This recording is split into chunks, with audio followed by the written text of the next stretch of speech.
Kevin Nagani here with you with our crew in New York. The Hall of Famer, Michael Wilbon, is here along with our insider, Dan Graziano. I got my quarterback here, Jordan Rogers, ready to go. Dan Orlovsky's in Pittsburgh this morning. Football in a moment, but first, the performance of the night, and that is Suns Thunder Game 2, and really it's about this young man, SGA.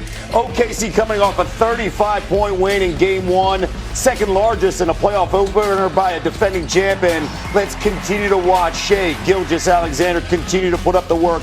He was fantastic, driving, step back, money. Thunder up by 1 after 1 quarter. Second quarter, they start to pull away. Dylan Brooks, thanks for playing. After the jumper, SGA points at Brooks. Yeah, this guy's on me, 37 points for SGA. And then Jalen Williams, they have so many options, young options. Chet Holmgren, boom. Thunder up by 11, and here comes the separation. Find the big man, the easy flush. He had 11 points and 3 blocks. Holmgren in the third, finished with 19. Something to watch. Jalen Williams pushing, He would head to the locker room with an aggravated left hamstring. He has not been healthy all season long. He would not return. Under 4 minutes in the third. Thunder up by a dozen. SGA burying the 3. OKC up by 15.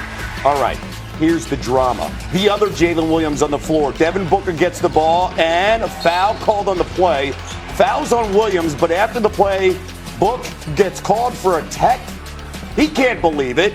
You see the officials talking. Booker throws the ball backwards to keep the ball in play. And then you'll see Alex Caruso looking for a technical foul on Booker immediately afterwards. The Thunder would run away with it, winning by 13. They go to Phoenix up 2-0. But really the storyline is what exactly happened with that technical, and then Devin Booker went off. For my 11 years, I haven't called a ref out by name, but James was terrible tonight, through and through. It's bad for the sport, bad for the integrity of the sport. You know, people are going to start viewing this as a WWE, you know, if they're not held responsible. It just feels disrespectful. You know I haven't won a championship in this league, but I have been in it for 11 years now.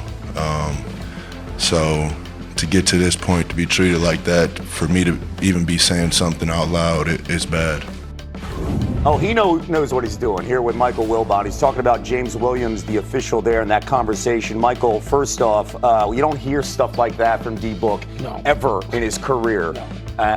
What's going to be the ramifications of the comments, and how should the league handle it? The ramifications are going to be write a check, a sizable one. Yeah. That's a direct hit. You don't hear calling out a referee by name. Yes, he did it intentionally. We're used to coaches doing this on off days historically, right?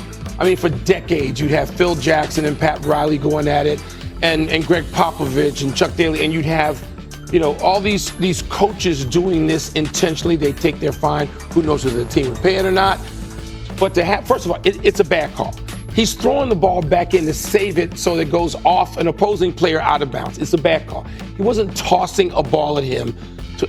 But I don't know that the league is going to take that into account necessarily, because Devin's going to get hit. They all know the rules. I mean, you're going to have to deal with it. You can't specifically call out a referee in a news conference post-game. The emotional experience with Devin Booker is always flatline. So when he calls somebody out, all the attention and the conversation specifically is not about the Thunder. We will get to that right now with Jalen Williams going down. And again, I mentioned it before. He hasn't been healthy for most of the season. Only played 30-some games in the regular season. Yes, 23 minutes last night. Concern with this hamstring here lingering for a deep playoff run. Absolutely. We're talking about a guy who's an all-league level player. And even though they were just fine in the regular season, largely without him. I mean, he missed, 50 games essentially. You heard SGA refer to it, and he said, down the line, to do this, we're going to need him. And they will need him. But, hamstrings, we could be talking weeks. So what happens? This series, the Suns are not going to be able to do much. But in the next series coming up, I don't know. He could rest. They're going to get the Lakers. Yep. It looks like. But at some point when you get to that next round against Denver, against San Antonio, against one of those teams, they're going to need Jalen Williams. Or even Minnesota. Or We'll see how that plays let me out, not right? discount Minnesota. Understood, yes. And we're going to continue that conversation on the NBA playoffs. Huge third quarter for OKC, and they lead 2-0, but they lose Jalen Williams with a hamstring injury. Today, if he's out for any extended period of time, how might that impact the Thunder in this series and maybe beyond? Kevin, you're right. It was tough because just when J-Dub was back in cruise control, 19 points in the first half, his most so far this season, it's like the injury bug struck again. And Phoenix was actually able to go on a couple of runs. We saw Dylan Brooks put together a pretty solid game. He got hot. He finished with 30 apiece. And OKC had to adjust without J-Dub. Now, the best adjustment is probably the easiest in the NBA. Get the ball to the MVP.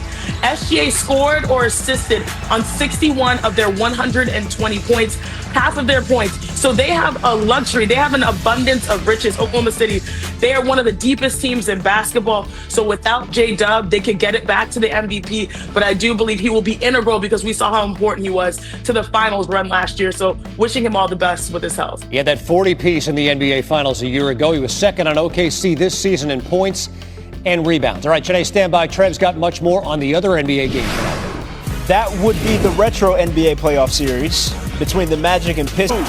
Meet me at the rim. This brother goes up there with cruel intentions, whether it's in basketball form or just ready to scrap. Fourth quarter action now. It's Cunningham. This was just filthy.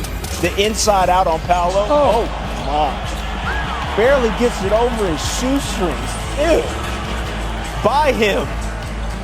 Pistons get their first playoff win at home since 2008. Coach Bickerstaff on Cunningham. I mean, he's him, and he understands that, right? Like, to have the size, agility, touch, speed, patience that he has. I mean, he's a matchup nightmare for people. That takes multiple bodies to stop him. And then even that, because he can get to his spot and shoot his midi, it's hard to get to him. So, I mean, he's embraced the moment, and he's leading us the way he needs to.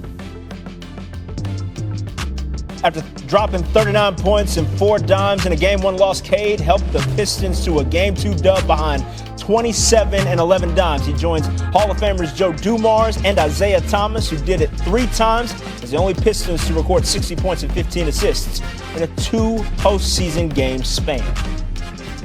Cade Cunningham is indeed him. Chanae, our resident it girl, back with us on SportsCenter. We are locked up at one apiece in this series now, Chanae, due to the floodgates opening for Detroit in the third period. What did you see from the Pistons in that frame that helped them run away with it? First of all, I will always accept being the it girl. And what else did I see? You know what was it? It was the Pistons' defense, especially in that third quarter. The Magic shot 6 of 34. 18% on contested shots because of plays like this. Cade Cunningham actually is playing 2 players at once. He doesn't overreact to a shooter in the corner. Instead, he gets the deflection, and then the floodgates are open. He's downhill, and you know he loves to attack in this position. And one time, he kisses it off the glass. And then we saw good offensive possessions in the half court as well. Cade and Jalen Duren, finally that 2-man action was going. A nice sweet pocket pass here to Duren, who makes the extra pass. It's a good to great, finding Asar Thompson, who knocks it down, slams in the dunk. And this play right here I love because Asar is known as a defender. He's gonna pressure full court. He gets laid out completely by the screen. It does not matter because he's got help side. This is 3 levels of defense in the full court, in the half court, and most importantly, when it comes to rim protection. They held Orlando to 83 points, their fewest